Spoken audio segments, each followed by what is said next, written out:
ആ പ്ലാസ്റ്റിക് എടുക്കാൻ വന്നേനു. ഓൾറെഡി ഇല്ലല്ലോ. ഓള് വേണ്ടപ്പാ, പ്ലാസ്റ്റിക് മതി. ഇതേ ഉള്ളൂ. ഇതെല്ലാം ഇങ്ങനെ കഴുകാണ്ടല്ലിട്ടിനി. ഇതിനിപ്പൊ ഇത് കഴുകാനും കഴിയും, എനിക്ക് കഴുകാനും കഴിയില്ല. അടുത്ത പ്രാവശ്യം കഴുകി ചെല്ലാം തരാം. 50 ഉറുപ്പ്യം കാർഡും വേണം.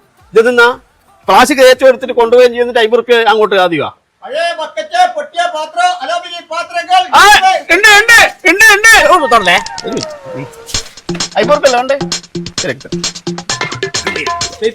പേപ്പർ ഒന്നുമില്ല, ഇതേ ഉള്ളൂ. ഇത് തൂക്കിട്ട് എന്റെ പൈസ വെച്ചെങ്ങാന്ന് ചേട്ടാ ഒരു 150 ഉറുപ്പ്യ ഉണ്ടാ. അയ്യോ 150 200 റുപ്യ. അല്ല ഞമ്മക്ക് അത്രേ കിട്ടും. അത് നിങ്ങൾ പറയണ്ട, എന്നോട് അണക്കിന്റെ സംഭവം എല്ലാം അറിഞ്ഞു തന്നെയാണ്. അന്നെങ്കിത്താ ഓക്കെ പഴയ ഇന്നത്തെ കയ്യിൽ നിന്ന് വേറെ പോയിട്ട് വിളിക്കും. ഇത്രയും പറഞ്ഞ 50 അല്ലേ?